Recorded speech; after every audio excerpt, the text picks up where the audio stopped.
A la pregunta de si México es capitalista, la respuesta más clara y obvia es que no. Es que sería absurdo, sería ridículo y mentiroso decir que México es un país completamente abierto de libre mercado o capitalista. Por el contrario, lo que tenemos que decir como una conclusión que vamos a platicar y argumentar en esta sección es que México en realidad es un país con una economía y un sistema político que refleja el mercantilismo estatal. Pero primero habría que aclarar qué es el capitalismo, ¿sí? Porque la norma es que el ciudadano promedio de las sociedades latinoamericanas no es completamente capaz de definirlo ni de describirlo. Y que aún pasando por años y años del sistema de educación pública compulsiva, no es capaz de identificar sus características, su identidad o las instituciones que lo hacen posible.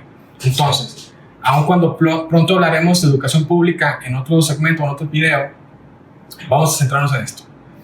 Para poder hablar de capitalismo, que en realidad se llama libre mercado, tenemos que identificar algunas instituciones generales que lo pueden hacer posible o que lo pueden, digamos, resumir muy rápido. Una de ellas, una primera, sería la igualdad jurídica, es decir, los individuos y las familias son las dueñas del capital y de los medios de producción para, digamos, asociarse libre voluntariamente y ponerse a producir cosas.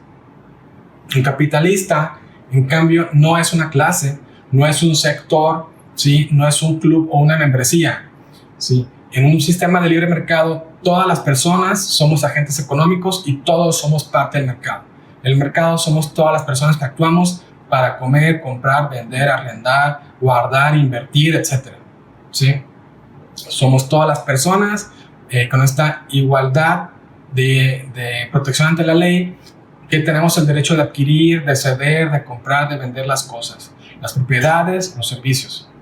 Segundo, hablando justamente de esto, la propiedad privada bajo un sistema de libre mercado es general para todas las personas que puedan acceder a ella y es sagrada, se respeta y se protege.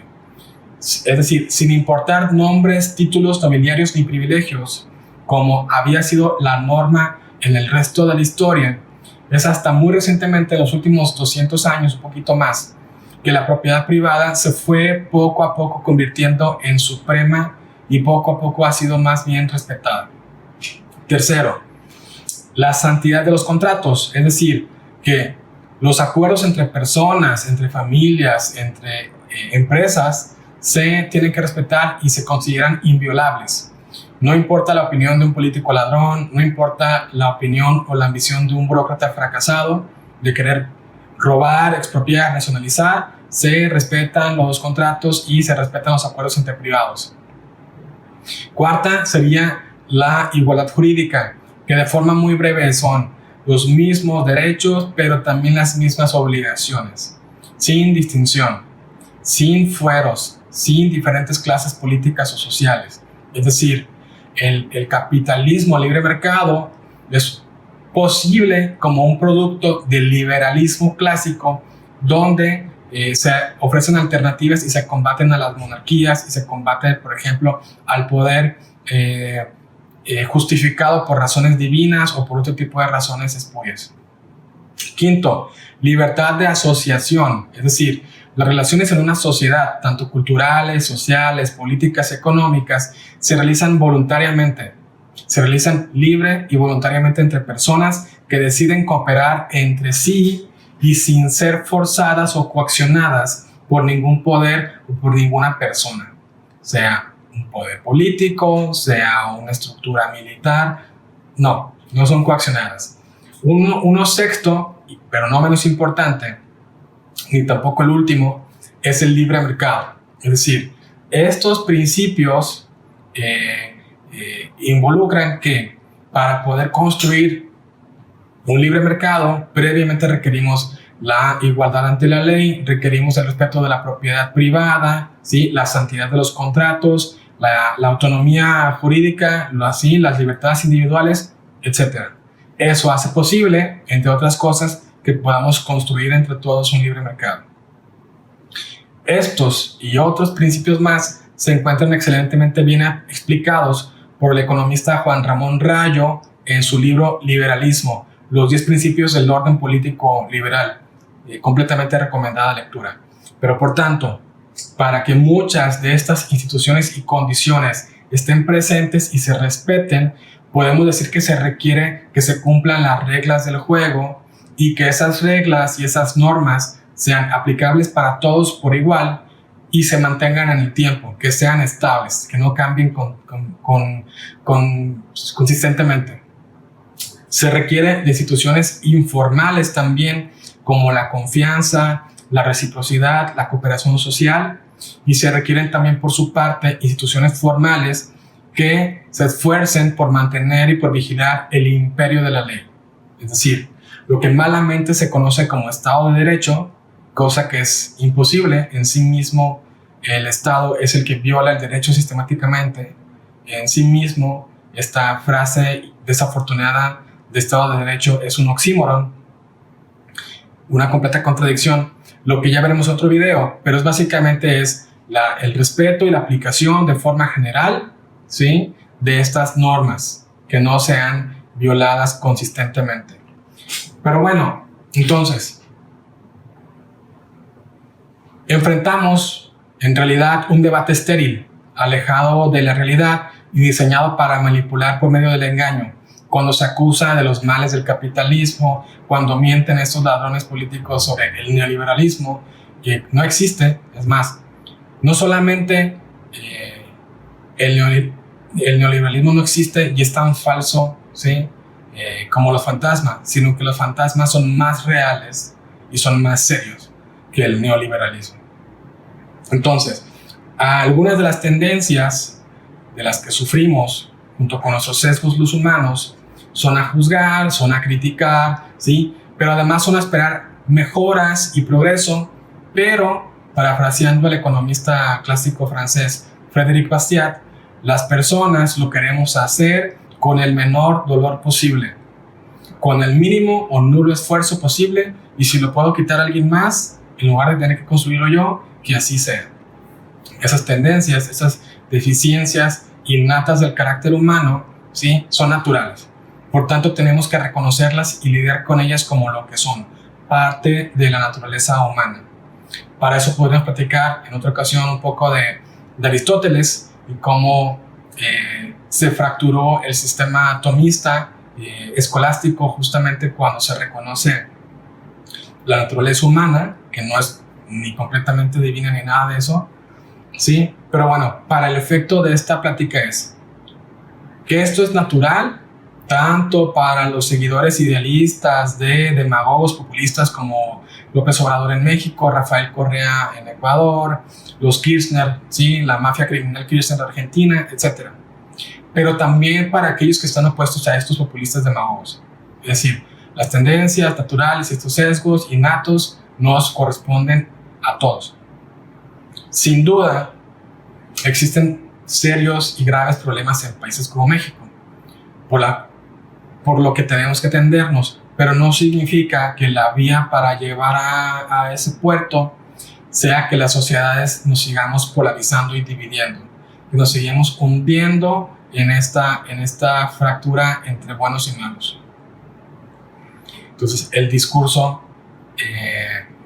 tenemos que vigilarlo, tenemos que corregirlo donde está mal y donde miente. Entonces, en este discurso de división, sí, que se propaga en los medios por parte de los políticos y sus burócratas, solemos participar entonces en un debate estéril, ¿sí?, donde se culpa de forma equivocada de los problemas actuales a personas, a instituciones o a ideas que no existen, que no se aplican. En cambio, lo que podemos identificar es que se parte de un diagnóstico fallido cuando un López Obrador acusa de este fantasma terrible y estrepitoso que es el mal llamado e inexistente neoliberalismo. Por ejemplo, seguimos argumentos estatistas y de justicia social que hablan de los grandes problemas de pobreza y desigualdad, pero desde la utopía, no desde la realidad de las personas de carne y hueso. Comparan las dificultades del mundo real contra su imaginación de una sociedad perfecta, pero además de una sociedad que solamente existe en el futuro, porque nunca ha existido en el pasado. Pero además hemos demostrado que es imposible construir que nunca se va a llegar a ella. Por tanto, la necesidad del político mesiánico es permanente y su poder se tiene que extender hasta el totalitarismo. Bueno, pero cuando estas visiones se aplicaron en el mundo real, lo que nos trajeron fue fracaso, muerte, genocidio, hambre, ¿sí? Mucha maldad. Del lado opuesto, si nos regresamos al caso mexicano, opuestos al actual presidente mexicano, también se hace una débil y pobre defensa del libre mercado. En México actualmente no hay oposición, como tampoco la hay a estos populistas demagogos en otras partes de América Latina. Pero otra de las formas en que está maleado y pervertido el debate de si México es capitalista o no, de México si es neoliberal o no, si quién tiene la culpa de la pobreza, omiten deliberadamente por lo menos 3 verdades universales. Convenientemente, quienes critican a la libre empresa omiten alguna o todas de estas verdades universales. La primera siendo que ignoran que el mercado somos todas las personas que participamos en satisfacer nuestra hambre, nuestro frío, el calor, las personas que trabajamos, las personas que consumimos, que requerimos de, además de alimentación, vivienda, vestido, medicinas, educación, etc. Somos las personas las que participamos y creamos de esta forma dinámica el mercado. Entonces, la segunda sería que el estado natural de la humanidad es la pobreza. Es decir, la experiencia humana por los últimos más de 200,000 años en que tenemos registros del Homo sapiens es que la miseria, la enfermedad, la guerra, el conflicto son la regla, no son la excepción. Y si nos enfocáramos en una porción más reciente de la historia, desde que tenemos los registros justamente por la invención de la lengua escrita hace unos 6,000 años, tenemos justamente los registros de que esta ha sido la realidad. La evidencia es abrumadora de que históricamente las sociedades han sufrido violencia, marginación, esclavitud, guerras, fratricidio, genocidio, esclavismo, etc. Es parte de la experiencia humana por miles y miles de años. Tercero, que lo que es nuevo y extraño en cambio es la riqueza, no la pobreza. Es decir, que la debemos estudiar como es y cómo se forma, que es justamente lo que hizo, entre otros, Adam Smith en su obra de 1776, La investigación sobre la riqueza de las naciones. Y esto lo demuestran también de forma actual los trabajos empíricos de Angus Madison, el proyecto Madison, y también como la genial compilación estadística que hacen la familia Rosling, encabezados por su fallecido Hans Rosling, en su fantástico proyecto Gapminder. Por su parte, si hubiera que agregar una cuarta verdad universal, que es que no existe un sistema económico que no requiera de un mercado. Es decir, lo que cambia es la propiedad de los bienes, lo que cambia es quién tiene derecho de poseer cosas, de vender, de comprar, de acumular, de guardar, de invertir, ¿sí? Pero el mercado, de una forma u otra, está ahí. En el socialismo, el gobierno es el dueño de todos los factores: tierra, máquinas, tecnología, ¿sí? Incluso hasta de la vida de las personas. Sin embargo, lo que hace es que de forma muy concentrada se toman las decisiones que deberían tomar libremente cada una de las personas y cada una de las familias por sí mismas. Es imposible el cálculo económico, es imposible la planificación total de la economía. Por tanto, entonces,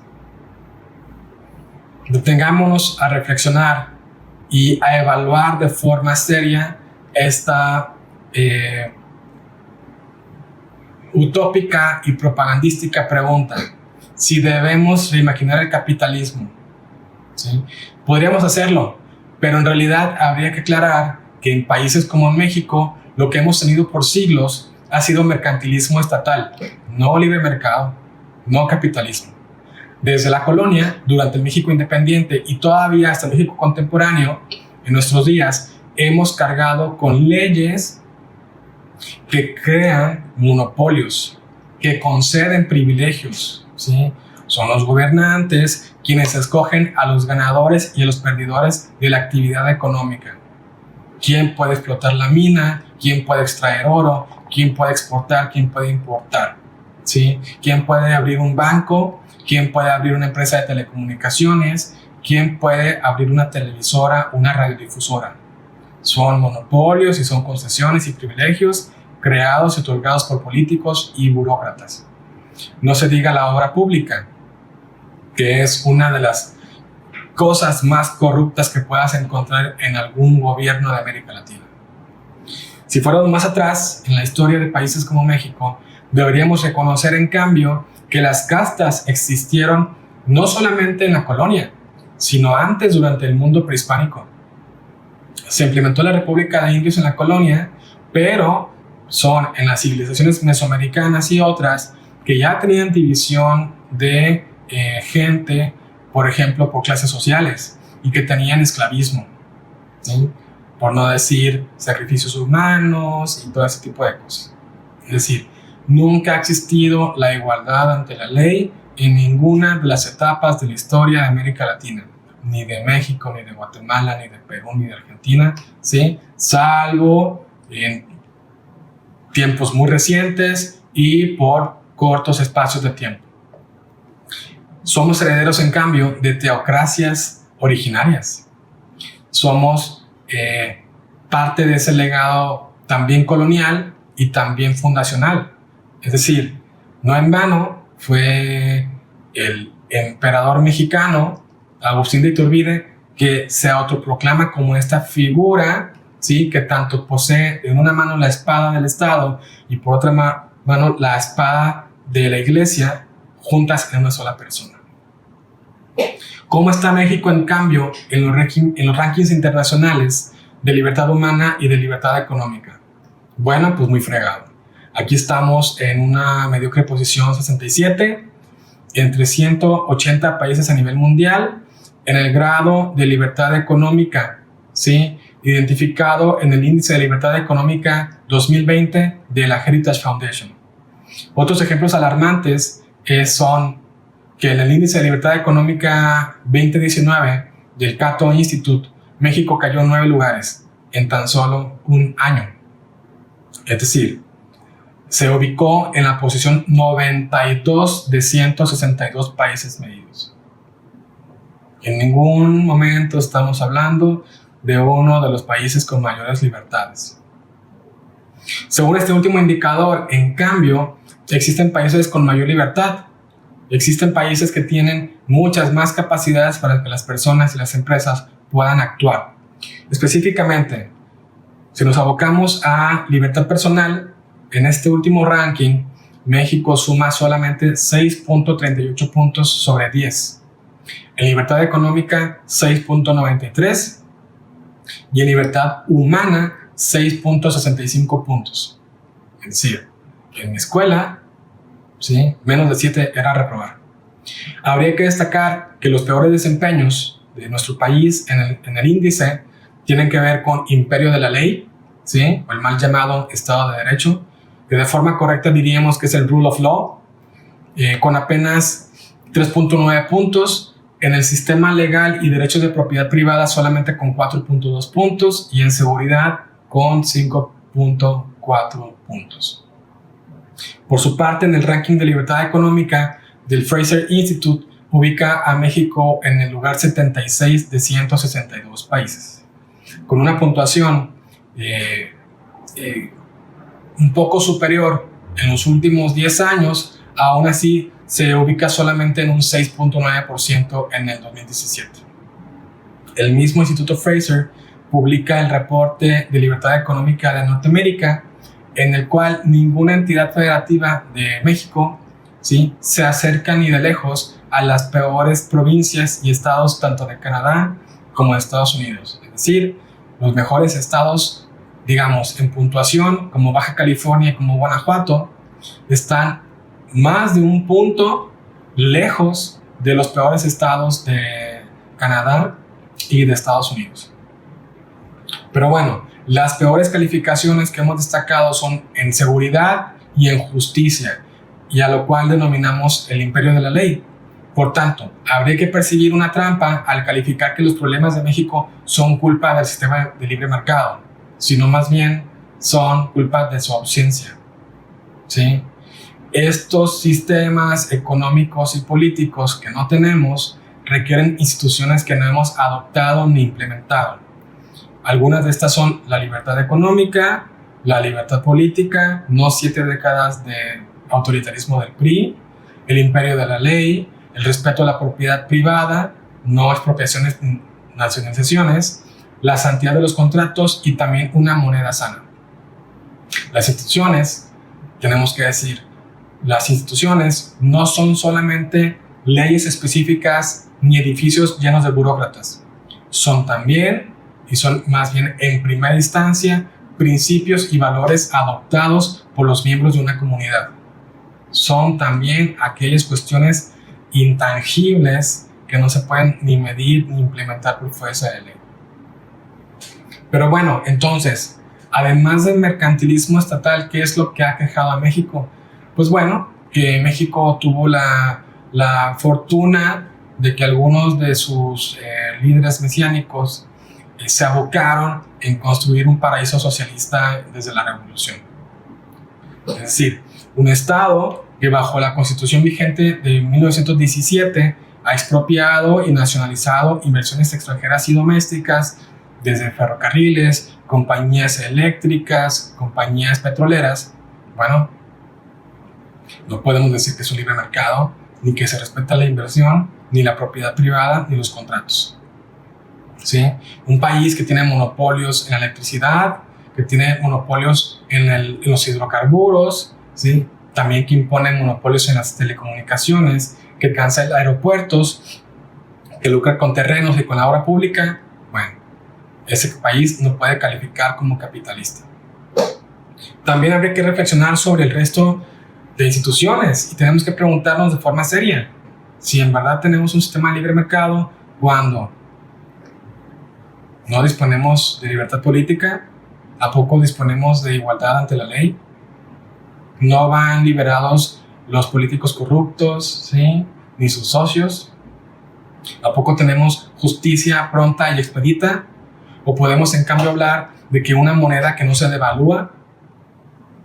¿Tenemos a poco un sistema tributario sencillo y navegable? ¿Sí? ¿O a poco tenemos, por ejemplo, la seguridad de que la impunidad, ¿sí? del crimen en el país no es más del 90%? Finalmente, lo que tenemos que discutir y seguir avanzando en las ideas es que el libre mercado es lo único que funciona.